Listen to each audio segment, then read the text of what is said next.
Hello students, welcome back again.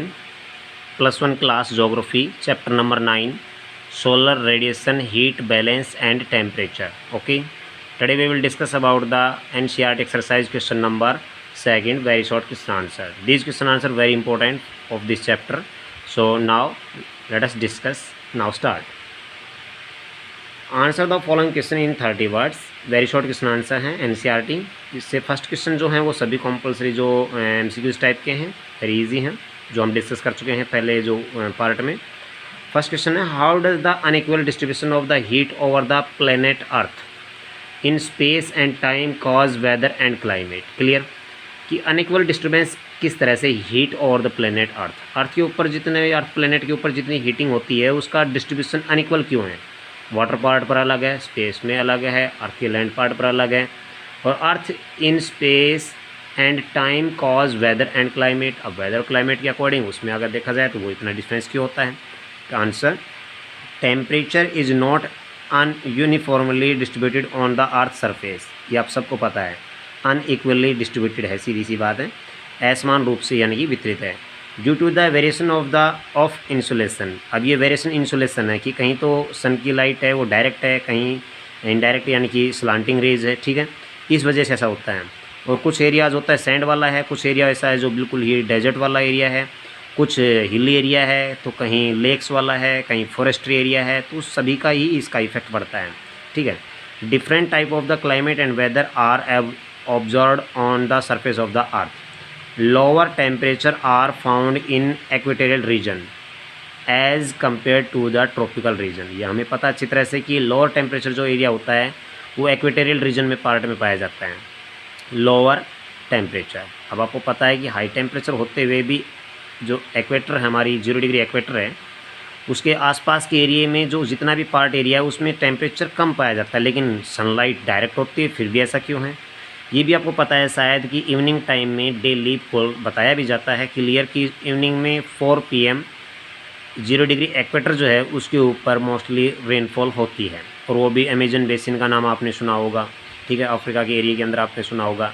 इस तरह की ये भी बातें क्लियर है कि जो टेम्परेचर है वो लोअर होता है बेटर देन अदर जो लेटीट्यूडनल सिस्टम, ठीक है। तो क्लियर बात है कि क्लाइमेट और वेदर ये सभी आपस में एक दूसरे से जुड़े हुए हैं। क्लाइमेट आपको पता है कि जलवायु होता है, वेदर होता है मौसम होता है, वेदर होता है शॉर्ट टाइम के लिए होता है, क्लाइमेट होता है लॉन्ग टाइम पीरियड के लिए होता है, नियर अबाउट 30 ईयर्स, ठीक है। और ये सभी के सभी जो क्या होते हैं कि इंसुलेशन को ऑब्जर्व करते हैं अर्थ के सरफेस पर, सभी क्लाइमेट हो चाहे वेदर हो। और लोअर टेम्परेचर जो होता है वो मोस्टली पाया जाता है इक्वेटोरियल रीजन के एरिया में। तो इसलिए क्लियर हो जाता है कि अर्थ के प्लेनेट पर हर जगह पर अनइक्वल डिस्ट्रीब्यूशन हीट का है। वो क्यों है, वजह ये है कि उसके पीछे एक लोअर टेम्परेचर वाला पार्ट इक्वेटोरियल रीजन है। दूसरी बात है क्लाइमेट और जो वेदर पार्ट एरिया है उसके अंदर जो इंसुलेशन होता है वो ऑब्जर्व होता रहता है time to time. Next question,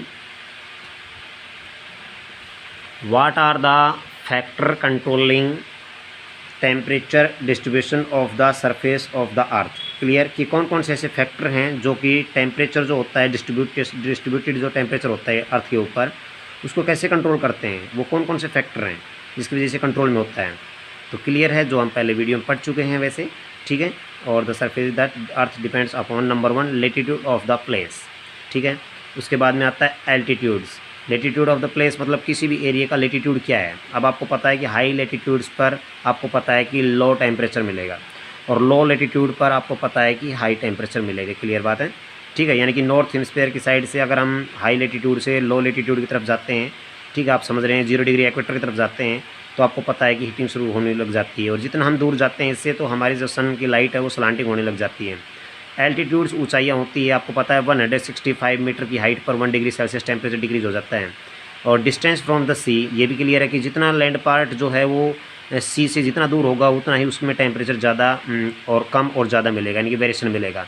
और जो डिस्टेंस बिल्कुल ही कम है, जो सी के आसपास के एरिया में कोस्टल एरिया पर है, तो उसमें मॉडरेट क्लाइमेट मिलेगा, मॉडरेट टेम्परेचर मिलेगा वहाँ का, ये भी क्लियर है। नंबर 4 है एयर मास सर्कुलेशन। अब एयर मास सर्कुलेशन भी है कि किस एरियाज से हॉट, वार्म और कोल्ड जो एयर चल रही है। तो क्लियर बात है, हिमालय साइड से अगर हमारे इस एरिया में अगर नॉर्थ साइड से एयर चलनी शुरू हो जाएगी तो आपको पता है तो उससे क्या होगा, आपको पता है कि वो ठंडी ठंडी हवाएं आएंगी तो वहाँ के टेम्परेचर को अपने आप ऑटोमेटिकली वो डिक्रीज़ कर देगी, ठीक है। और warm and the cold currents, और ये वार्म और कोल्ड करंट्स होती हैं जो पेरू की जो हमने जलधारा का नाम लिया था, ठीक है। वार्म करंट्स होते हैं, कोल्ड करंट्स होते हैं। कुछ एक ऐसी जलधाराएँ होती हैं जो काफ़ी यानी कि जो कोई कोल्ड होती है तो कोई वार्म होती है, वो भी किसी जब एरिया में एंट्री करती है तो उसकी वजह से भी वहाँ का जो टेम्परेचर है वो कंप्लीट कंट्रोल होने लग जाता है, उसके अकॉर्डिंग वो चेंज होने लग जाता है। और लोकल इम्पैक्ट्स भी होते हैं। लोकल इम्पैक्ट्स ये हो गए किसी भी एरिया में कहीं भी किसी तरह का जो इकोनॉमिकली कंडीशन जहाँ है, इकोनॉमिकली एक्टिविटीज़ जहाँ हो रही है, उसके अकॉर्डिंग ऑटोमेटिकली ऐसा हो जाता है, क्योंकि कुछ एरियाज़ लीवार्ड होते हैं, कुछ एरियाज़ अपवार्ड होते हैं, तो इसकी वजह से भी कई बार हीटिंग और जो टेम्परेचर है वो कम और ज़्यादा होने लग जाता है, ठीक है। तो ये तो बातें थी टेम्परेचर को डिस्ट्रीब्यूट करने वाले सरफेस के जो फैक्टर, ठीक है। नेक्स्ट क्वेश्चन है, in India the day temperature is maximum in May and why not after summer solstice. अब ध्यान से सुनिए कि जैसे ही समर सोल्स्टिक होता है, ठीक है, जिसको SO के नाम से भी हम जानते हैं वैसे देखा जाए तो, जो कि साउथर्न ओसिलेशन जिसको बोलते हैं SO, उसका ही एक वर्ड है ये। तो मई के महीने में ही ज़्यादा मोस्टली हाई टेम्परेचर क्यों चढ़ता है, उसके बाद में इतना नहीं चढ़ पाता है, उसके पीछे क्या रीज़न है आपको पता है। जो क्लाइमेटिक कंडीशन होती है हमारे इंडिया के अंदर, आपको पता है कि मानसून इंडिया है हमारा इंडिया, आपको अच्छी तरह पता है कि इंडिया के अंदर मानसून का टाइम भी होता है जून के फर्स्ट वीक में नियर अबाउट, ठीक है। आपको अच्छी तरह पता है कि मानसून स्टार्ट होने लग जाता है जो कि केरल में एंट्री करता है। तो इसमें क्लियर होगा कि मई मंथ में टेम्परेचर हाई क्यों होता है, उसके बाद में समर सोल्स्टिस में ऐसा क्यों नहीं होता है। May is the hottest month in India, ये क्लियर बात है। मई मंथ में, मई मतलब मई, ठीक है, और ये महीना सबसे गर्म होता है, इसी में लू चलती है सबसे ज़्यादा, ठीक है। The sun shines vertically over the Tropic of Cancer, और बिल्कुल वर्टिकल सिस्टम से ट्रॉपिक ऑफ कैंसर पर साइन करता है। डायरेक्ट सीधी धूप गिरती है। आप कभी देख लेना, दोपहर में निकल कर बाहर, घर से बाहर निकल कर देखेंगे तो आप सनलाइट में यानी कि 12 o'clock या 2 PM, तो आपकी जो शैडो है आपकी वो कंप्लीट आपके पैरों में बनेगी, बिल्कुल स्ट्रेट, ठीक है, यानी कि परछाई। आफ्टर दैट आफ्टर 21 जून, और 21 जून के बाद में the rainy season sets in, ठीक है। और उसके बाद में 21 जून के बाद में आपको पता है कि रेनी सीजन स्टार्ट होने लग जाता है। वैसे देखा जाए तो ये 1 जून से ही स्टार्ट हो जाता है इंडिया के अंदर, जो कि केरल के अंदर अरेबियन सी साइड से जो मानसून आती है, जो कि आपने 9th क्लास में पढ़ा होगा क्लाइमेट वाले चैप्टर में, इन साउथ वेस्ट, ठीक है। साउथ वेस्ट आप समझ रहे हैं, अरेबियन सी, अभी मैंने बताया आपको कि अरेबियन सी साइड से ये यानी कि विंड्स चलने लग जाती है, उसके साथ साथ मानसून स्टार्ट होने लग जाता है, मानसून का ऑनसेट होता है। मानसून गिव हैवी रेनफॉल, ठीक है, क्लियर बात है, मानसून से हैवी रेनफॉल होती है। Due to rain the temperature falls by 7 degree Celsius, और उसके बाद में रेनी सीजन होने की वजह से टेम्परेचर ऑटोमेटिकली डाउन चला जाता है, ये क्लियर हो गया। Next question, why annual range of the temperature is very high over Siberian plain. अब साइबेरियन प्लेन क्या है, अब ये साइबेरियन एरिया है, ये पहले इसको सुनिए। साइबेरियन एरिया जो है कंप्लीट ये हिमालय के बैक साइड वाला पार्ट एरिया है, ठीक है, जिस साइड में रूस है, उस साइड के अंदर जो कि रसिया रूस जो है उस साइड का एरिया जो है यानी कि हिमालय के बैक साइड वाला ये साइबेरियन पार्ट एरिया है, ये काफ़ी कोल्ड होता है, ठीक है। और लेकिन यहाँ पर देखा जाता है कि annual range is temperature vary high, लेकिन एनुअल वार्षिक अगर वहाँ का एनुअल का रेंज देखा जाए तो टेम्परेचर हाई होता है। और साइबेरियन प्लेन तो ऐसा क्यों होता है अभी आपको बताएंगे।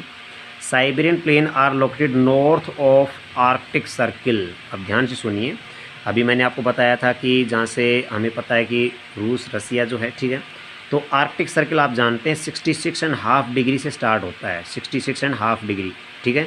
ये नॉर्थ का है, आर्कटिक ओशियन है बेटा, इस बात का ध्यान रखना। और आर्कटिक ओशियन आपको अच्छी तरह पता है कि जो मैंने आपको बता रखा है कि अगर हम ग्लोब पर चेक करते हैं तो ग्लोब के अंदर आपको पता है कि जो ग्लोब है उसके ऊपर जो 0 से 23.5 और 23.5 डिग्री के बाद में 66.5 और 66.5 के बाद में 90 डिग्री लेटीट्यूड्स जो लेटीट्यूड लाइनें होती हैं, तो ये 66.5 डिग्री नॉर्थ लेटीट्यूड्स पर होता है आर्कटिकल सर्किल, ठीक है। उसके बाद भी कंप्लीट वो एरिया जो है 66.5 से लेकर के और 90 तक का पूरा कंप्लीट फ्रीज जोन में आता है। It has high annual range of temperature due to the continentality. इसमें अगर देखा जाता है तो एनुअल रेंज अगर देखी जाए तो वहाँ टेम्परेचर होता है वो कॉन्टिनेंटली मोस्टली यानी कि लगभग वो हाई एनुअल रेंज बनी रहती है, वहाँ पर कभी कम कभी ज़्यादा के रूप में बना रहता है। इन समर टाइम की बात करें the mean temperature is 10 degree Celsius, ठीक है। माध्यमिक उसका अगर टेम्परेचर निकाला जाता है, मीन निकाला जाता है तो 10 डिग्री सेल्सियस होता है समर टाइम में। But in winter the temperature range between 18 degree Celsius to -18 degree Celsius to -40 degree Celsius. अब यहाँ देखने वाली बात है कि माइनस में चला जाता है टेम्परेचर, क्लियर बात है, क्योंकि वहाँ का जो एरिया है काफ़ी फ्री जोन एरिया है तो ये क्लियर बात है कि टेम्परेचर कहाँ, तो समर में 10 डिग्री ओनली, क्योंकि बिल्कुल ही वो क्या है कि वहाँ का जो एरिया है वो कंप्लीट फ्री जोन एरिया है। तो समर में ज़्यादा से ज़्यादा हाई से हाई टेम्परेचर 10 डिग्री सेल्सियस हो सकता है, इससे ज़्यादा नहीं हो सकता बिल्कुल भी। और विंटर में -50 तक भी पहुंच जाता, कभी कभार ऐसा होता है, ठीक है। तो -48 डिग्री सेल्सियस यहाँ पर बताया गया है विंटर सीजन में, क्योंकि आपको पता है कि हिमालय की अगर आप बात कर लेते हैं, हिमालय में आप देख लीजिए, इंडिया के अंदर की बात करें तो हम, ये तो वर्ल्ड लेवल पर है, ठीक है। तो उसमें भी ऐसा मिलता है। अगर आप लद्दाख का टेम्परेचर देखिए समर टाइम में और विंटर टाइम में, तो वहाँ तो शायद क्या समर और क्या विंटर, वहाँ तो हमेशा विंटर ही रहती है, लेकिन फिर भी मोस्टली जो टेम्परेचर है वो लगभग लास्ट एंड फाइनल लगभग 10 डिग्री सेल्सियस का हमारे हिमालय के अंदर लद्दाख एरिया में भी हम देख सकते हैं। और विंटर के अंदर तो पूरा माइनस में चला जाता है, क्योंकि उसके आसपास का एरिया जो नॉर्थ प्लेन एरिया है वो हीटिंग होता है। तो हीटिंग वेव्स की वजह से धीरे धीरे वो लद्दाख एरिया भी हीट होने लग जाता है, उसकी वजह से उसका टेम्परेचर धीरे धीरे बढ़ने लग जाता है। बट मोस्टली वो 10 डिग्री सेल्सियस से ज़्यादा नहीं जा सकता। With the result the annual range of temperature is about 60 degree Celsius. अगर देखा जाता है, सारा हिसाब लगाया जाए उसमें, तो लगभग उसका यानी कि जो एनुअल रेंज अगर टेम्परेचर की देखी जाए तो 60 डिग्री सेल्सियस रहती है, कम और ज़्यादा के रूप में मोस्टली, ठीक है। नेक्स्ट क्वेश्चन चलता है। ऐसे टाइप क्वेश्चन स्टार्ट हो रहे हैं अब यहाँ पर, क्योंकि उसको समझना बहुत जरूरी है। These are important, very important question. Answer the following question about the 150 word. How do the latitude and tilt of the axis of rotation of the earth affect the amount of the radiation received at the earth surface। अभी के लिए बात very most question है कि अर्थ के अंदर आपको पता है लेटीट्यूड्स पार्ट होता है, जो लाइनें होती हैं इमेजिनरी लाइन होती है ये, और उसका एक्सिस पर रोटेशन भी होता है। आपको पता है अर्थ होती है, उसके 2 एक्सिस है, नॉर्थ और साउथ पोल सिस्टम उसकी एक्सिस है, ठीक है। वो दोनों के ऊपर वो गोल गोल घूमती है, आपको पता है रोटेशन करती है, और सन के चारों तरफ आगे बढ़ती है तो उसको रिवोल्यूशन कहते हैं। अपने आप एक ही जगह पर घूमती है तो उसको हम रोटेशन कहते हैं। Effect the amount of the radiation of the receive the earth surface, और वो किस तरह से जो रेडिएशन होता है उसकी अमाउंट को कैसे इफेक्ट करता है ये रोटेशन, उसके बारे में डिस्कस करेंगे। The amount of incoming solar radiation is called insolation. आपको अच्छी तरह पता है कि सोलर की जो रेडिएशन होती है, जो डायरेक्ट हमारे पास आती है, जितनी मात्रा में आती है वो सारा कंप्लीट इंसोलेशन होता है, यानी कि ताप होता है वो, ठीक है। सन जो यानी कि सूर्य ताप जिसको बोलते हैं, वो हमारे पास डायरेक्ट पहुंचता है। This depend upon the angle of the incidence of the sun rays, और ये सन की रेज पर डिपेंड करता है कि सन की रेज है वो डायरेक्ट आ रही है, वर्टिकली है या हॉरिजेंटली है, ठीक है।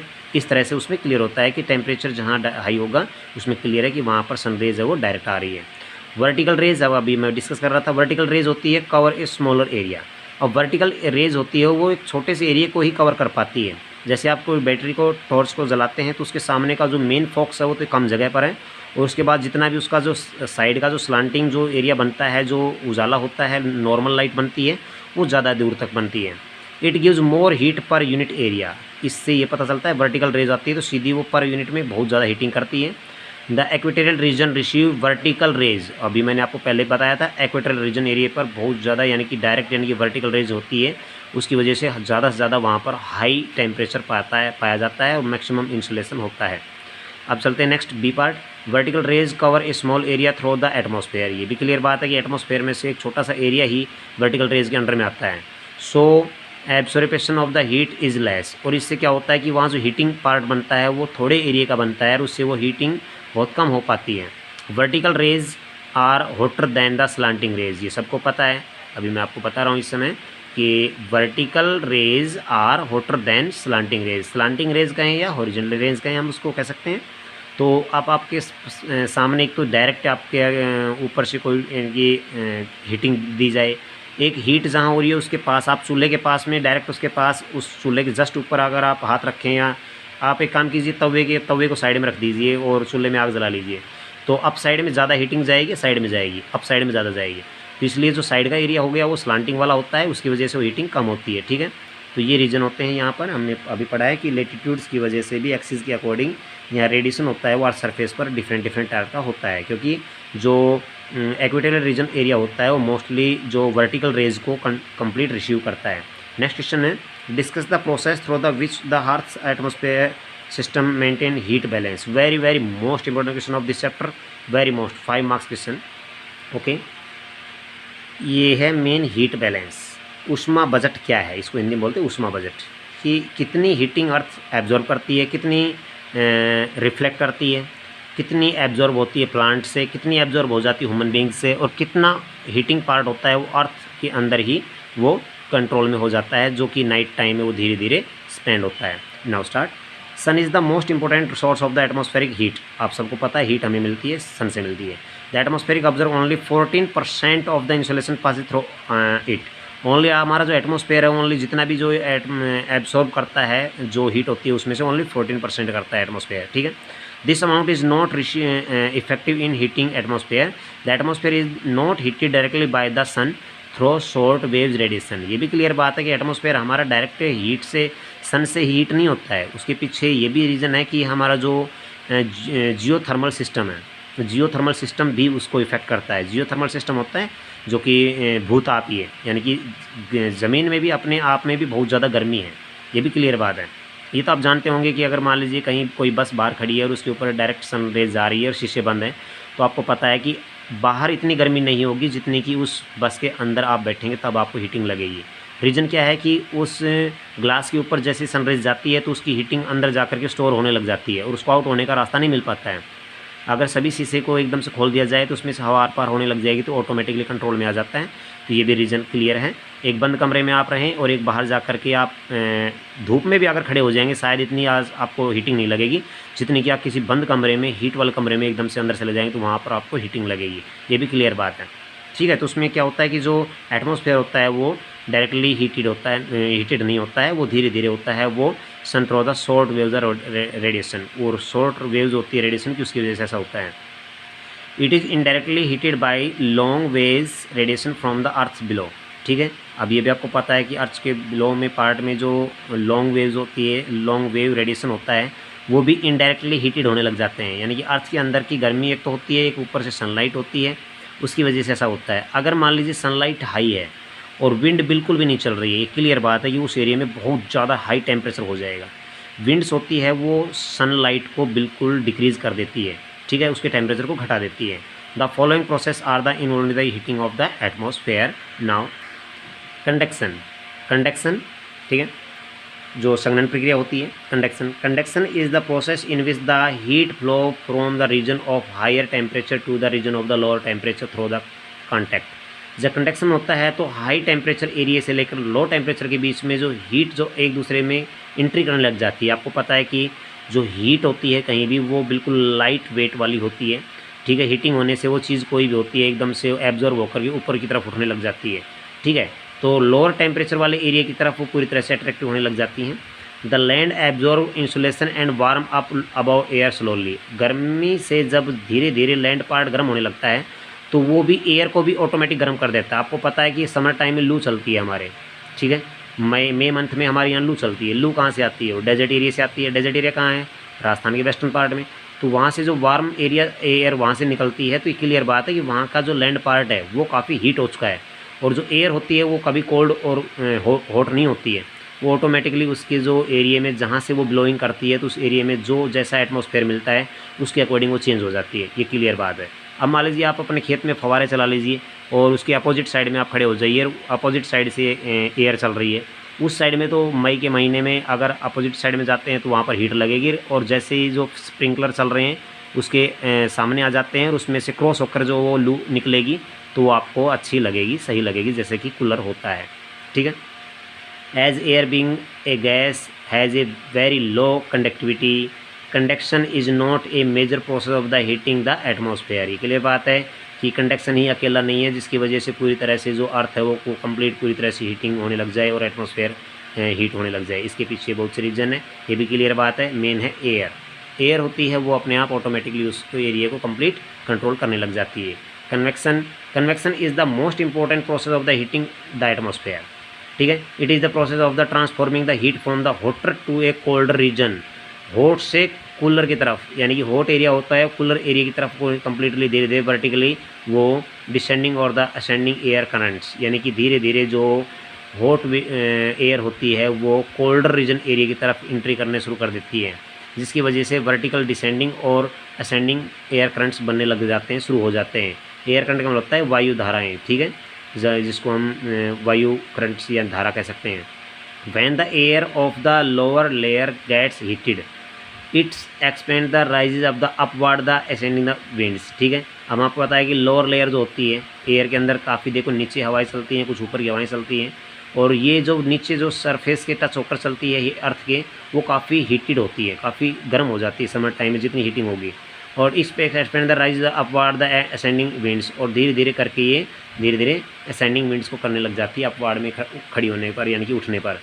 The colder air descends down to take its the place on the earth, और जो कूल एयर होती है वो काफ़ी ऑटोमेटिकली धीरे धीरे, जब कूल एयर के जब हॉट एयर हिट करती है तो उसको भी वो हीट करने लग जाती है, और हीट करने से उसके अंदर जो कंडेंसेशन होता है वो ख़त्म होने लग जाता है। जैसे कि हमें पता है कि कूलिंग एयर जहाँ चल रही है, ठीक है, और उसके अंदर एकदम हीटिंग जाएगी तो वो हीट उस पर इफेक्ट करेगी, ना कि कूल वाली उसको इफेक्ट कर पाएगी। ठीक है ना, क्योंकि हीट के अंदर बहुत ज़्यादा यानी कि हीटिंग एयर होती है, हॉट एयर होती है, उसके अंदर एब्जॉर्व यानी कि वेट को एब्जॉर्व करने की पावर ज़्यादा होती है। A cyclic circulation of the convection currents help in the distributing the heat of lower layers of the upper layers. ये क्लियर बात है कि अपर और लेयर एयर के बीच में जो कन्वेंसिंग करंट होती है ये काफ़ी यानी कि डिस्टर्ब करती हैं। अगला टॉपिक है हमारा टेरेस्ट्रियल रेडिएशन, जो हम पीछे कल पॉइंट में पढ़ भी चुके थे। The atmosphere is mostly heated by the out going long waves earth radiation. हमें अच्छी तरह पता है कि हमारा जो एटमॉस्फेयर होता है वो मोस्टली क्या होता है, outgoing long waves earth से यानी कि रेडिएशन से कंप्लीट हीट होता है। Earth absorb 51% of the short wave solar energy. Solar energy को ओनली अर्थ करती है, वो 51% करती है। ठीक है, और एटमॉस्फेयर में कितना होता था, 14%, जो हमने पीछे पढ़ा था। The earth surface radiates the energy as long wave solar energy, और ये अपनी जो सोलर एनर्जी होती है वो पूरी तरह से लंबे समय तक एब्जॉर्ब करने की पावर को रखती है। The heating of the atmosphere through the out going radiation called the process of the radiation.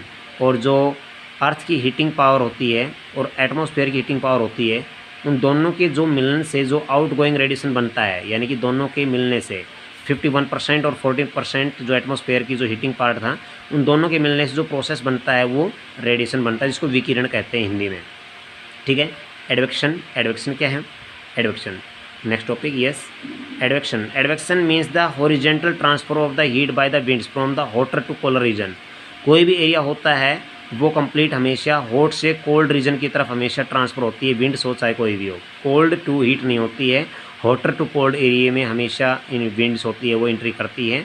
The air temperature is the place will the rise air mass on the coming from the warmer area. A cold air mass will the reduce the temperature of the warmer region. ये clear बात है, किसी भी क्षेत्रीय हवाएं होती है वो एक दूसरे को इफेक्ट करना शुरू कर देती हैं। नेक्स्ट टॉपिक आपका है, नेक्स्ट पॉइंट इसका है compression. Compression, when the mass of the air descend the being the compressed in the volume. जितनी ज़्यादा घनत्व के रूप में जितनी एयर के अंदर डिसेंडिंग सिस्टम होगा, कंप्रेस्ड करने का जो डिसेंडिंग सिस्टम होगा, as a result of the compression the temperature in the lower layer of the increased. जैसे जैसे जितना भी यानी कि कंप्रेशन के अंदर जो एयर होती है उसकी जो वॉल्यूम बढ़ेगी, अप होगी, तो उसका रिजल्ट यही होगा कि जो कंप्रेशन जो टेम्परेचर है वो धीरे धीरे लो होने लग जाएगा। यानी कि वायु के अंदर का जो घनत्व होता है, दबाव होता है, वो हमेशा टेम्परेचर की लोअर लेयर को कंप्लीट इंक्रीज़ करने लग जाती है।